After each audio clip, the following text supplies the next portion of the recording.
Hi, welcome back. All right, so now we're going to look at ls and what it can do for us. So you can tell, a little review, first of all, where are we at this point? Well, we can print working directory to find out where we are, and we see that I've changed us to the root directory, and I've gotten there how? Well, from the home directory, I would just type cd space / and that would get us back to the root directory, or down to the root directory, if you will. We can also tell that just by looking at the prompt. But if your prompt is configured differently, if your prompt is configured not to show the working directory as mine is, then you may have a problem knowing where you are, and you would have to print the working directory. Usually we set up prompts in Linux to show the working directory. We may show other information, but we would also show the working directory. All right, so we are at root. What if we want to see the contents of the root directory? Well, we can do that by typing ls.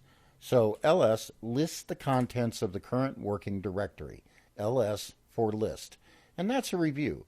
We have a couple of differences here. We have some different colors. We have some directories that start with lowercase letters, and there's a lot of them. We're going to be talking about most of them in this course. But I changed to the root directory because there's more files at the root directory for what I'm about to do. So I can get detailed information by typing ls and then space and then passing in a command line switch. And the command line switch I'm interested for detailed information is -l. So this is list in long format, if you will. And this will give us a lot of information. Over here, we see the name of the directory or file or whatever it is. We can also see when the file was created. We can see some more information like who owns it, who's using it, some other information, the size of the file. But over here, notice what we see. We see that there are a total of 96 files or things under ls. And then we see a long string of information here.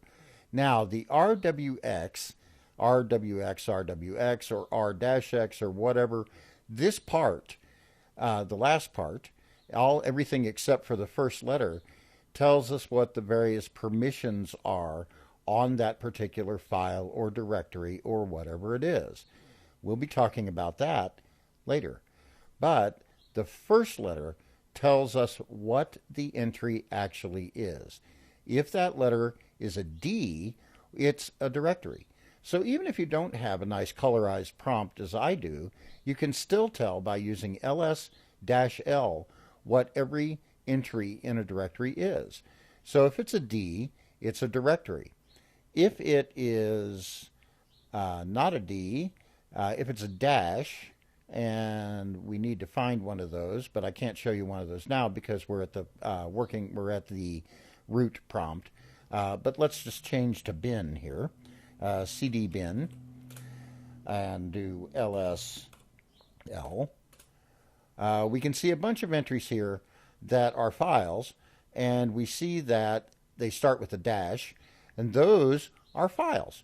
So if it has a D, it's a directory. If it has nothing or just a dash, it's a file. If it has an L, it's a link. It's a symbolic link to some other location. That could either be a file or a directory, someplace else on the system. Links are a convenience to allow us to link to a directory or a file. In other words, give it an alias from this particular location to another, or as an alias to rename something to some other name. We'll be talking about that as well a little bit later. It tells us, in the case of a link, what we are actually linking to. So DNS domain name in this location here, or in this case, links to something called hostname. Domain name also links to something called hostname. So let's get out of bin. It's a dangerous place to be, especially if you know how to delete files or change them. So we'll get out of bin. cd ... will take us up one level. We could also have just typed cd space / that would take us up one level as well. So we know that ls with an L gives us detailed information. Now, we are seeing only the visible files. If we want to see the hidden files of a directory, we could, for example, change back to root, or change back home, and now if we print working directory, we see that I'm at home Rick. We could type, if we wanted to see everything, we could just type ls and see what we saw in the last demo. We can type ls-l and get detailed information about what we're seeing in the ls command. Or we could type ls-a,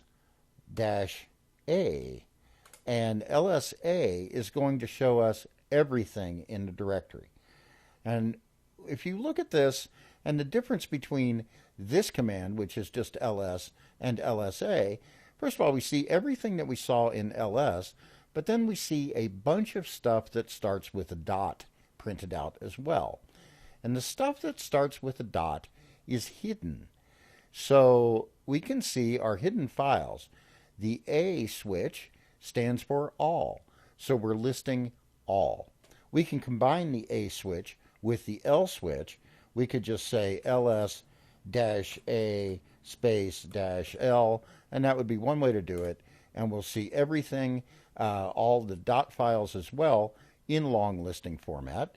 We can also combine them all in one step, maybe ls-la, and that would combine both of those switches. And actually, it doesn't.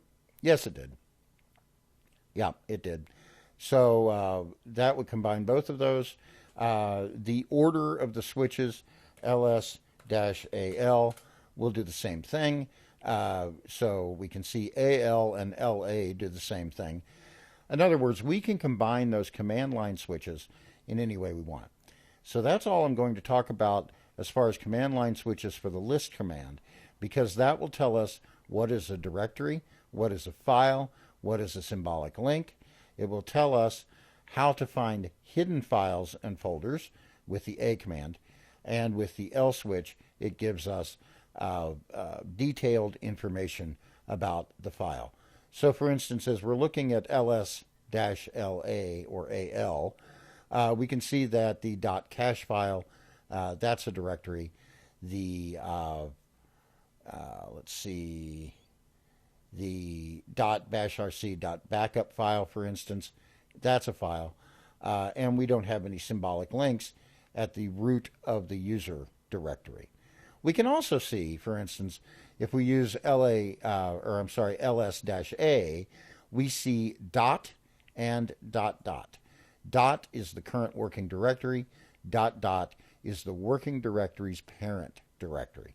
And I referred to those two back in the last demo. Thank you very much.